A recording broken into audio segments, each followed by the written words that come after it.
This picture hides the most disturbing secret. It was taken in the Bahamas on November 16, 1961. The girl sitting on the lifeboat is 11-year-old Terry Jo Duperrault. She was found by a cargo ship after spending 4 days alone in the ocean with no food or water. Minutes after the picture was taken, she collapsed from exhaustion and heart failure. 3 days earlier, on November 13th at 12:35 p.m., a man was found aboard a dinghy, waving frantically to a nearby ship. He identified himself as Julian Harvey, captain of the Bluebelle ship. He told authorities the ship had sunk after a violent storm, and he was the only survivor. 3 days later, while Captain Harvey was being questioned by the Coast Guard, he overheard that Terry Jo Duperrault had been rescued. The next morning, Julian Harvey was found dead in his room. The events that sank the Bluebelle ship would remain a mystery, unless, by some miracle, doctors could save its remaining survivor, the 11-year-old girl the world has come to know as the Sea Orphan. Has she been conscious at all since they picked her up? That I don't know. I couldn't say, sir. Was she unconscious when she was brought in? Yes, sir. She's out now, I believe. She was in full shock when she got here. What's her condition? Serious, but I think she'll be all right. I think she'll live. Behind these windows of Mercy Hospital overlooking Biscayne Bay lies little Terry Jo Duperrault, still recovering from her ordeal aboard the ketch Bluebelle. What were her first words? Her name? She said anything else? No word. Is there any indication that there might be somebody else out there? Well, there's always possibility wherever there's hope, and we certainly have hope the search is going to continue. The year is 1961. 11-year-old Terry Jo lives a happy life with her loving family, her father Arthur, her mother Jean, her brother Brian, and her baby sister Renee. Arthur, a successful optometrist, always dreamed of taking his entire family for a cruise across the world. He charters a 60-foot-long twin-masted sailing ketch to make the trip from Fort Lauderdale to the Bahamas. While unable to navigate it himself, he hires a captain, a former World War II fighter pilot named Julian Harvey, who agrees to the trip as he can take his wife Mary Dean along with him. It's November 8, 1961, in the port of Fort Lauderdale, Florida. The Duperrault family sails out with Captain Harvey at the helm of the ship called the Bluebelle. They spend several days exploring Caribbean islands, the children enjoying their share of snorkeling in the neighboring waters. November 12th, the family decides to make the trip back to Florida at night, excited about this new experience. In the early hours of the evening, Terry Jo makes her way down to the cabin she shares with her sister. The rest of the family stays upstairs, the children napping, the adults enjoying the last moments of their vacation. It's November 13th, the following day. At approximately 12:35 p.m., a crew member aboard the oil tanker called the Gulf Lion sees a man waving frantically from a dinghy. The man yells the words, "Help, I have a dead baby on board." As the ship crew pulls the man aboard, they notice the deceased body of a red-haired young girl wearing a life jacket, laying on the floor of the dinghy. The man identifies himself as Julian Harvey. He explains that at approximately 8:30 p.m. the previous evening, the Bluebelle ship was hit by a strong squall, causing the ship to keel over and the main mast to snap. He was then separated from all other members on board and was forced to abandon the sinking ship. He was unable to save any of the members, including his wife, Mary Dean. His depiction of the events are thorough and leaves little room for doubt that this is what really happened. The problem is, Julian Harvey is lying. For the next 3 days, rescue missions are sent across the sea to the area Harvey claims the ship has sunk, hoping to find other survivors, to no avail. On November 15th, Harvey is allowed to return to Miami for further questioning by the U.S. Coast Guard. It's November 17th, 5 days after the Bluebelle sank. Midway through Julian Harvey's interrogation, a captain runs into the room and says, "There's a survivor." When hearing the words, Captain Harvey yells out, "Oh my God," before quickly calming himself to say, "Isn't that wonderful?" His behavior then changes drastically, as he asks to be excused from the interrogation, under the pretext of being tired and wishing to speak with his deceased wife's family. After leaving the interrogation office, Harvey drives a short distance on Biscayne Boulevard before checking in to the Sandman Motel under a fake name. The next morning, a maid walks in to find him dead in his room. Do you think of any reason why he would do it, or what he did? None other than that I have known him for these many years, and I think that he had found the dream girl of his life, and since he's been back, and since I picked him up at the airport, I would say that he has been in a very deep state of shock. And I think that he was still in that condition and possibly had never come out of it until the time of his death. In a hospital bed only 7 miles away, little Terry Jo Duperrault is in a coma, recovering from her ordeal at sea, while her rescue makes the front page across the country. The sudden death of Julian Harvey raises more questions than answers about what could have happened on the night the Bluebelle sank. Everyone awaits for Terry Jo to wake up and share her side of the story. It's November 20th, when finally the truth unravels. Terry Jo is awake and ready to talk. Her story begins on the night of November 12th. I was awakened by my brother screaming, and it was the type of a scream that it set me on edge. I knew something terrible had happened. She hears the words, "Help, Daddy, help." Then, silence. Alone in her room, she finds courage to walk up to the main deck, but nothing can prepare her for what she's about to find. As I came out here in the kitchen, my mother and brother were lying there, and there was a big pool of blood. I think I went into shock because I didn't go and touch them, and I think I knew they were dead. Unable to look at her mother and brother any longer, she continues to walk toward the upper level, hoping to find her father, when she's met by a crazy-eyed Julian Harvey. She asks him what happened, but instead of answering, he shoves her down the ladder, yelling at her to get back down to her room. I was very trusting, and I thought that something bad had happened and that he didn't want me to see what had happened. Terrified of what she just saw, Terry Jo sits on her bed, waiting, when all of a sudden, she notices water coming into her cabin. Fear turns into panic as she becomes aware that the boat is sinking. Before she can have any sort of reaction, Harvey comes into her room, a rifle in his hands. He doesn't say a single word. He just looks at her, with madness in his eyes. Then, he walks away. He didn't kill Terry Jo because he knew the boat was sinking. She was a goner. Terry Jo continues to wait in her room, while it is quickly filling up with water. She's afraid of what she might find if she dares go back up, but she might not have any other choice. I decided that I couldn't stay there any longer because the water was making my mattress float, so I waded through and I went on top of the deck again.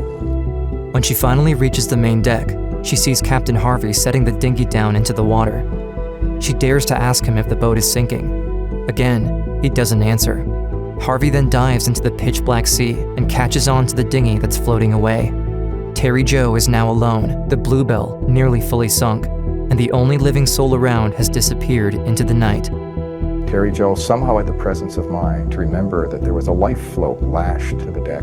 I knew the boat was going down, and it was do this or die.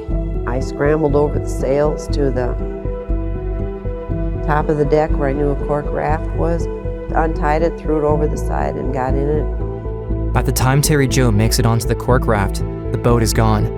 But the rope that tied the raft on board is still attached to the sunken ship, threatening to pull her under unless she can untie it in time. She scrambles in the darkness, unable to see anything. She does her best to find the knots with her fingers and pull at the wet string with her nails. Just as the rope begins to pull her raft underwater, she succeeds, freeing herself from the Bluebelle.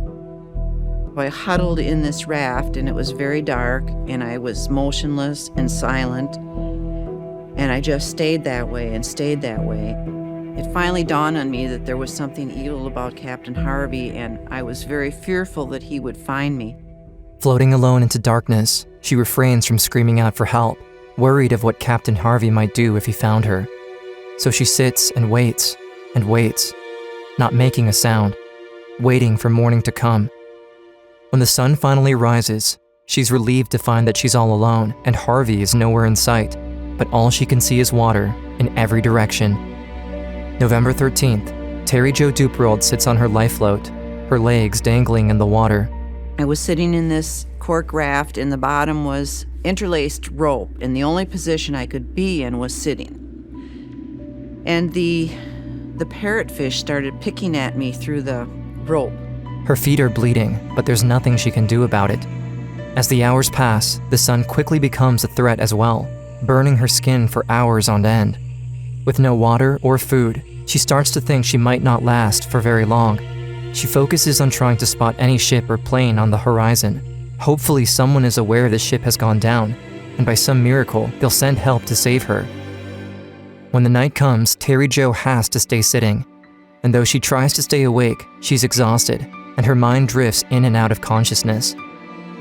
I had a dream that I could see the blue lights of an airport, the landing strip, and I could see that my parents were waiting for me at the end of the landing strip. I was going to meet them. I jumped out of the raft, and jumping out of the raft awakened me, and fortunately I hadn't let go, and I scrambled back in. She realizes that it's dangerous to sleep. If she loses the raft, she's as good as dead. November 14th, as the dawn breaks, she sees a small red plane circling overhead. She starts to get excited, convinced that she'll finally be rescued. But there's just one problem. The life raft that she was able to get off of the Bluebelle was white. Wave caps are white. And it was just impossible to see this little white oval thing bouncing around on the ocean surrounded by these white waves. There was a red search plane that came so close to me I could almost reach up and grab it.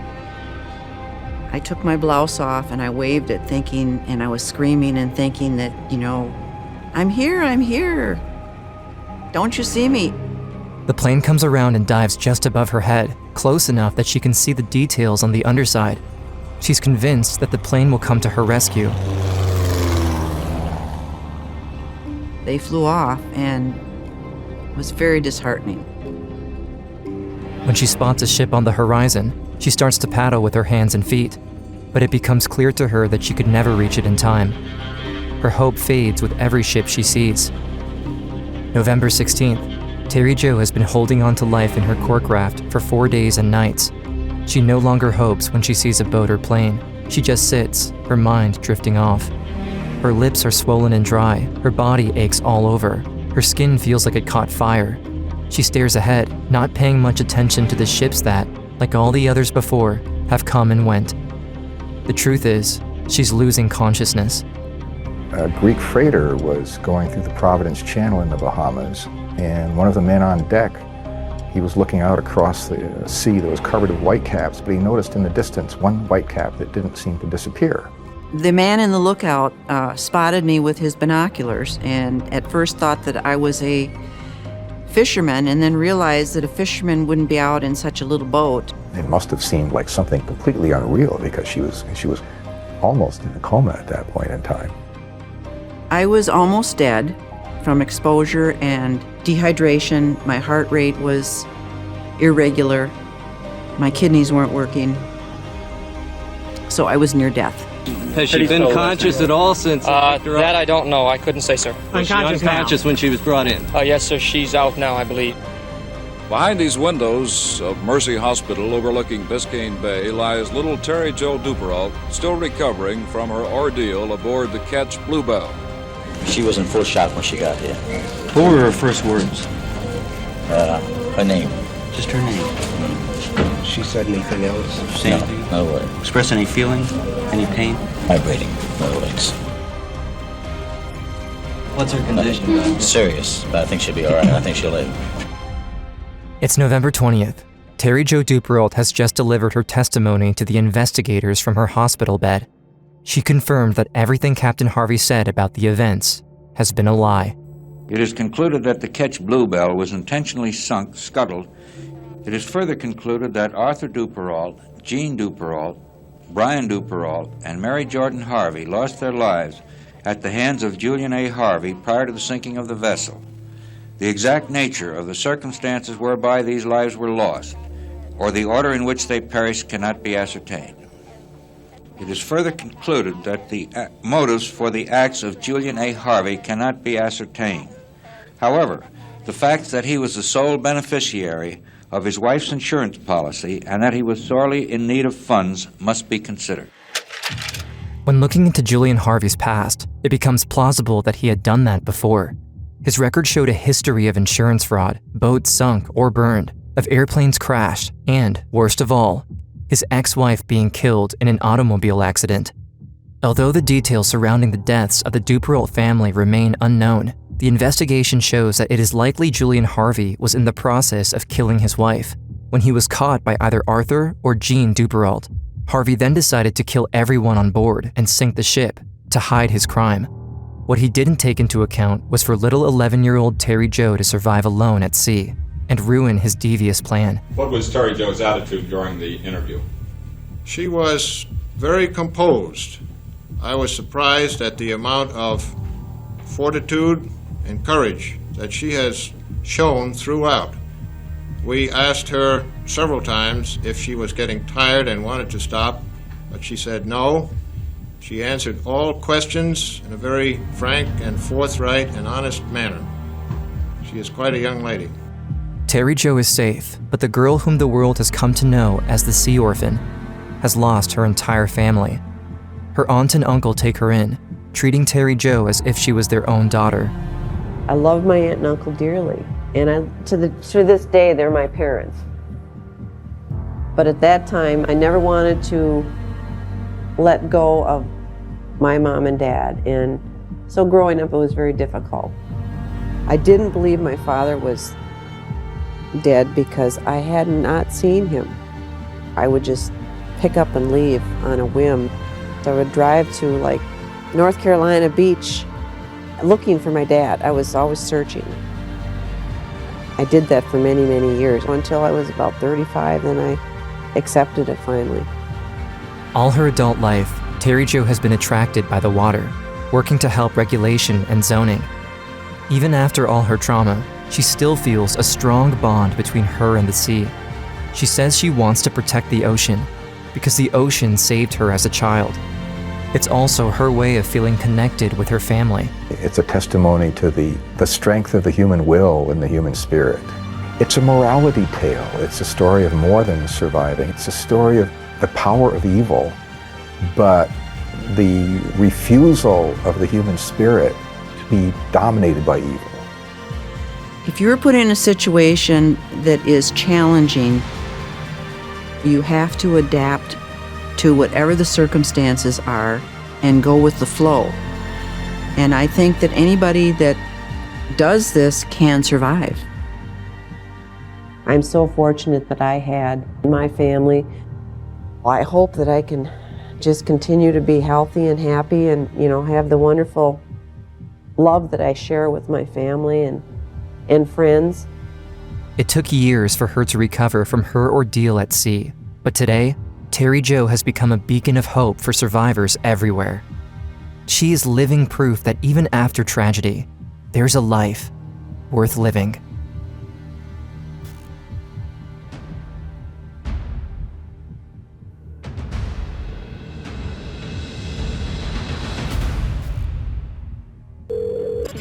What is your emergency? On the night of February 19th, 1997, the 911 operator for the small town of Sulphur Springs, Florida, received the most disturbing phone call. The anonymous caller claimed he saw a neighbor attacking a woman before dragging her inside his home. When the caller gave the address, no one suspected whose house the police would break into.